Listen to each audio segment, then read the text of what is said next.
Le monde est injuste. Quelle que soit votre sincérité, vous serez toujours trahi. Quelle que soit votre compétence, quelqu'un de moins doué prendra votre place. C'est la réalité. Mais ceux qui la reconnaissent survivent. Et ceux qui survivent règnent. C'est un pouvoir invisible, mais que chacun ressent. C'est l'intelligence obscure. L'intelligence obscure se forge dans la trahison, l'humiliation et la défaite. Là où les autres s'effondrent, vous puisez votre force dans la douleur. C'est une intelligence qui observe, écoute, garde le silence et agit au moment précis. Pendant que les autres se disputent, vous recueillez des informations. Pendant qu'ils perdent le contrôle, vous calculez. Pendant qu'ils se noient dans leurs émotions, vous façonnez l'avenir. La plupart des gens jouent aux dames. Vous êtes sur le point d'apprendre les échecs. Avant d'aller plus loin, soyons clairs. Ce savoir est un outil de défense, non de destruction. Utilisez-le pour vous protéger, non pour nuire à des innocents. Le but est de comprendre le jeu, non de devenir le méchant. Aujourd'hui, vous découvrirez les 8 traits psychologiques qui distinguent les survivants des victimes, les leaders des suiveurs, les gagnants des perdants. Avant de commencer, partagez cette affirmation en commentaire. Je choisis l'intelligence stratégique et non la réactivité émotionnelle. Maintenant, levons le voile sur les vérités que les puissants préfèrent vous cacher. Premièrement, l'opacité calculée. Vous n'êtes jamais totalement transparent sur vos intentions. Vous ne révélez que le nécessaire. Lorsque les gens ne connaissent qu'une partie de l'histoire, leur imagination comble le reste, et cette imagination les contrôle. Machiavel disait « Tout le monde voit ce que vous paraissez être. Peu perçoivent ce que vous êtes réellement. » Pensez aux personnes les plus fascinantes que vous connaissez. Elles ne dévoilent jamais tout. Elles laissent des zones d'ombre. Elles répondent aux questions par d'autres questions. Elles sourient lorsqu'on attend des explications. Ce n'est pas de la tromperie, c'est de la communication stratégique. La plupart des gens se sentent obligés de trop s'expliquer. Ils dévoilent leurs motivations, leurs peurs et leurs projets, persuadés que l'honnêteté engendre la confiance. Mais en réalité, ils abandonnent leur pouvoir. Les personnes intelligentes comprennent que le mystère crée de l'influence. Ne pas tout révéler éveille la curiosité. La curiosité mène à l'intérêt. L'intérêt engendre le respect. Le respect engendre l'influence.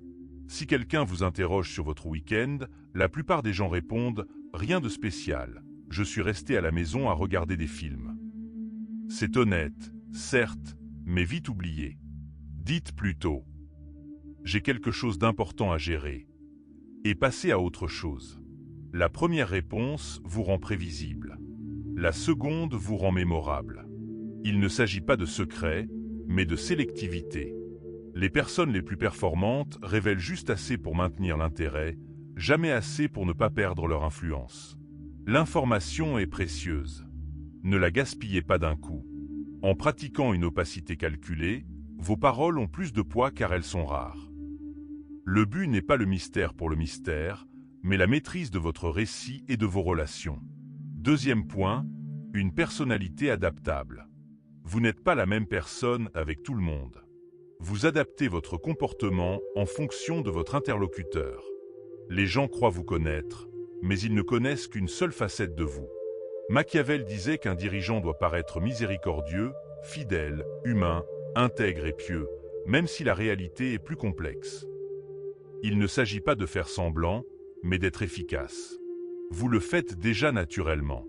Vous ne parlez pas à votre grand-mère comme à vos amis.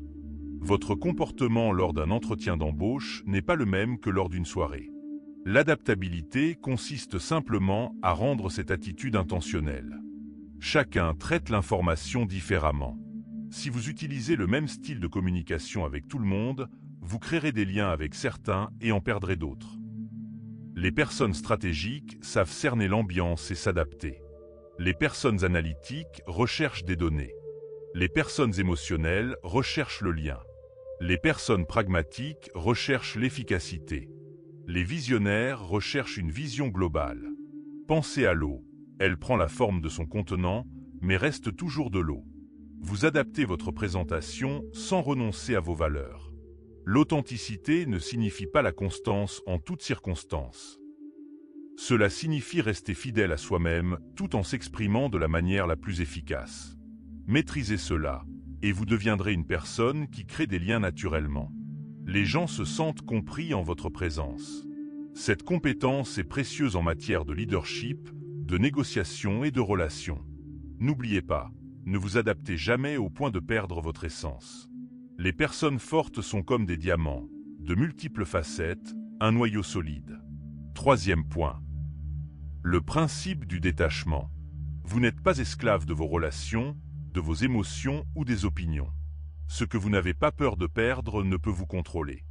Machiavel disait qu'il est plus sûr d'être craint qu'aimé, s'il faut choisir. Le détachement n'est pas de la froideur, c'est la liberté. La plupart des gens sont contrôlés par la peur de la perte. Peur de perdre un emploi, une relation, l'approbation d'autrui. Cette peur les affaiblit. S'en libérer engendre la force. Imaginez deux négociateurs. L'un a absolument besoin de conclure l'accord. L'autre a le choix et peut se retirer. Qui détient le pouvoir? Le détachement crée un levier. Cela ne signifie pas que vous êtes indifférent. Cela signifie que vous ne soyez pas désespéré. Lorsque vous êtes détaché des résultats, vous pensez clairement. Vous choisissez de meilleures relations. Vous négociez en position de force. Le paradoxe est simple. Moins vous avez besoin de quelque chose, plus vous avez de chances de l'obtenir. Les personnes confiantes ne le sont pas parce que les choses se passent toujours bien, mais parce qu'elles s'en sortiront même si ce n'est pas le cas. Le détachement vous protège également de la manipulation. Les menaces perdent de leur pouvoir lorsque vous n'avez pas peur de perdre. Common says modestment. Ne vous accrochez pas aux arguments qui ont raison. Vous n'avez pas besoin de l'approbation de tous. À mesure que le détachement grandit, le respect grandit lui aussi. Le détachement n'est pas de l'indifférence. C'est de la bienveillance sans être contrôlé. Quatrième point, l'influence silencieuse. Vous n'exercez pas de pression, vous attendez. Lorsque les autres révèlent leurs faiblesses, votre silence devient la force la plus puissante. Le vrai pouvoir ne s'exprime pas bruyamment, il se murmure. L'influence silencieuse consiste à influencer sans force. Vous vous positionnez de manière à ce que les autres agissent naturellement en votre faveur. Vous devenez indispensable au lieu d'exiger l'autorité. Le silence dans une conversation incite les gens à en révéler plus qu'ils ne le souhaitent. Faire une pause avant de répondre donne du poids à vos paroles. En négociation, l'influence silencieuse provient des options que vous ne dévoilez pas. Dans les relations, elle provient de la valeur ajoutée que vous apportez sans chercher la reconnaissance. Au travail, elle provient de la résolution discrète des problèmes jusqu'à ce que chacun compte sur vous. Cela exige de la patience. L'influence silencieuse se construit avec le temps. Vous semez des graines et vous attendez. Finalement, les gens sollicitent vos conseils, votre approbation et votre leadership sans que vous ayez à le leur demander. Utilisée de manière éthique, l'influence silencieuse guide les gens vers de meilleurs résultats. Ce n'est pas de la manipulation, c'est une influence responsable. Cinquième point, l'écho psychologique. Vous renvoyez aux gens leurs peurs et leurs désirs les plus profonds. Ils se sentent compris et la compréhension engendre l'influence.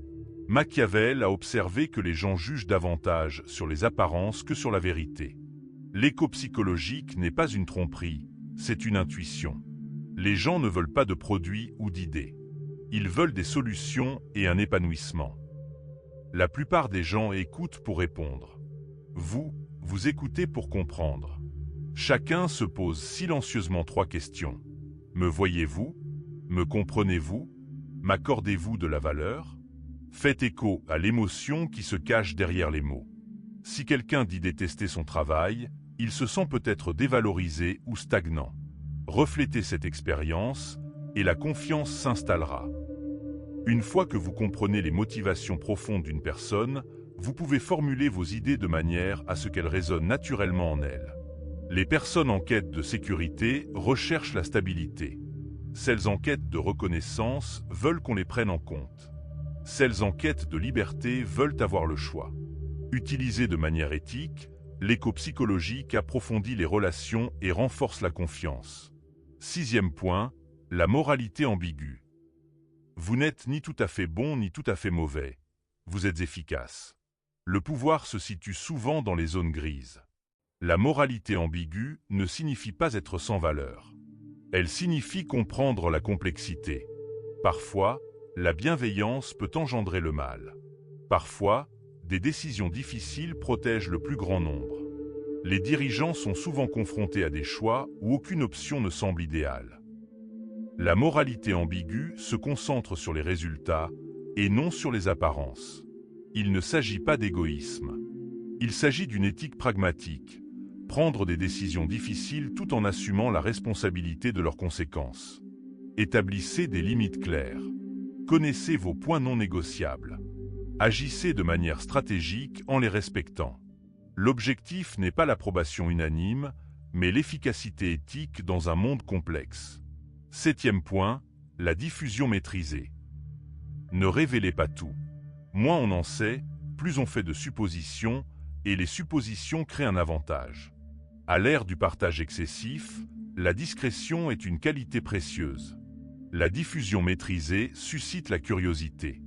Il s'agit d'un partage sélectif, d'un timing intentionnel et d'une bonne connaissance de son public. Une information divulguée est irrévocable. La prudence est donc préférable à l'excès. Sur le plan professionnel, révélez vos compétences progressivement. Sur le plan social, laissez la confiance guider vos révélations. En ligne, gérez votre présence avec soin.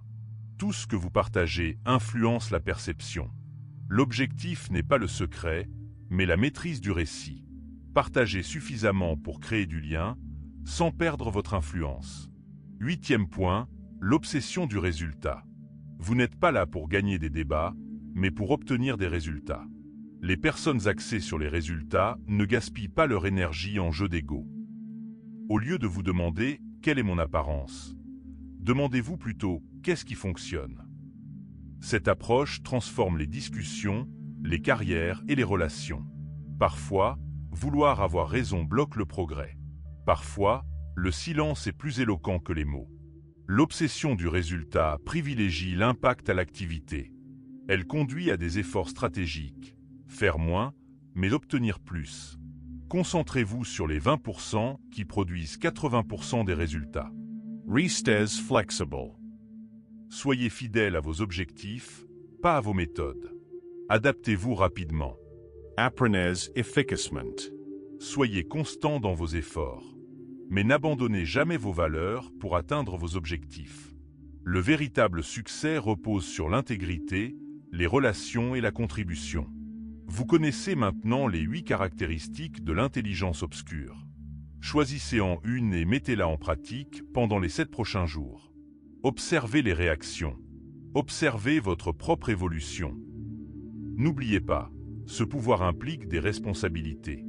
Utilisez-le pour protéger, non pour exploiter. Pour comprendre, non pour dominer. L'intelligence obscure ne consiste pas à contrôler les autres. Il s'agit de se maîtriser soi-même.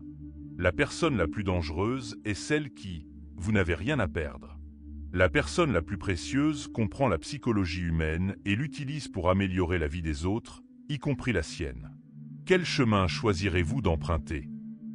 Si cette vidéo a modifié votre perception du pouvoir et de l'intelligence, n'hésitez pas à cliquer sur j'aime.